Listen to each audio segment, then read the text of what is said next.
Welcome back to Great Day Houston. Hope after Harvey. How many of you remember Ike when you tried to make a phone call and you couldn't because those winds blew those towers down? Well, technology has changed a little bit over the years and we know what to expect now. So joining us next is from AT&T, Jorge Vazquez. Good morning. Hello, good morning. How are you doing? All right. So we all remember kind of like I can't make a phone call. Can you make a phone call? Because so many of us have cell phones now as our primary phone.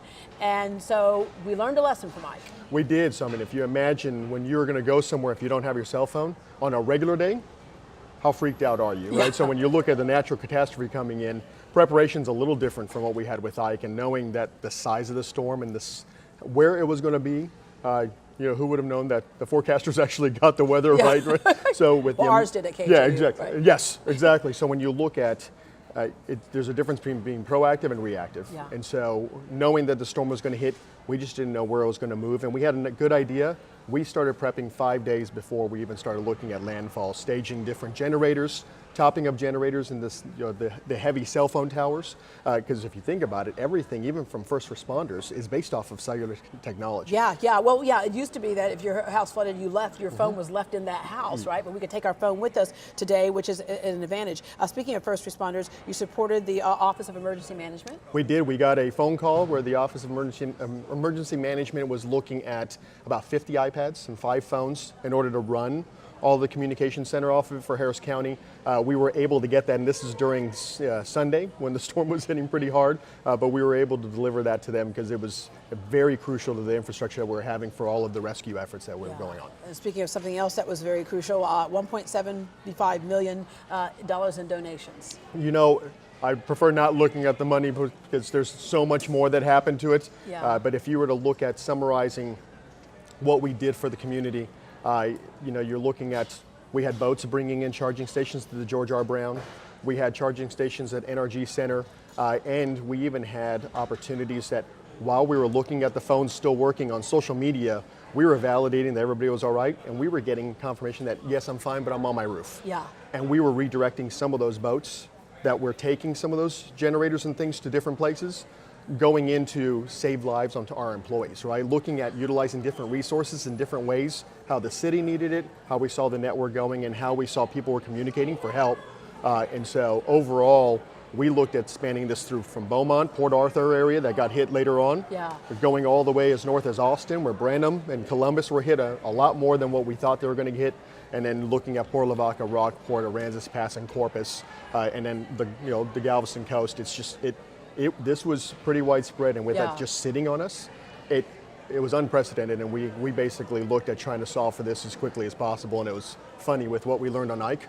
We thought we were over preparing, but for the worst. And when this hit, it looked at we were still right in the midst of everything that we've never seen, and we were able to recover. So it was a good job by everybody that put a lot of effort into that. So you were prepared before, prepared during. Now talk about some of the things after that that we can count on and some of our customers can count on.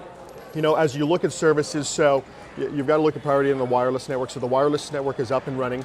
A lot of people still have service outages with internet, which we can provide via the wireless, and we have different opportunities. So if damaged phones were coming in, which once again, we were starting off the conversation on how important it is. Yeah. If you do not have a house and you're displaced, we can do insurance claims if you have insurance and use our stores as ship-to addresses. Oh, wow. So we can finish all the transactions. We want to get you in communication with loved ones, and also the communication with insurance agents and things to get back to normal. Yeah, and there's insurance agents, but then there's also the insurance we can buy on our phones when we buy our phones. Yes. So in some cases that can be something we can exactly. claim as well. So, and if you don't have insurance, we also have other opportunities where we can help you with, and we've got limited quantities on because we were doing a lot of it during the recovery, where if your phone is damaged, we can help get you another model.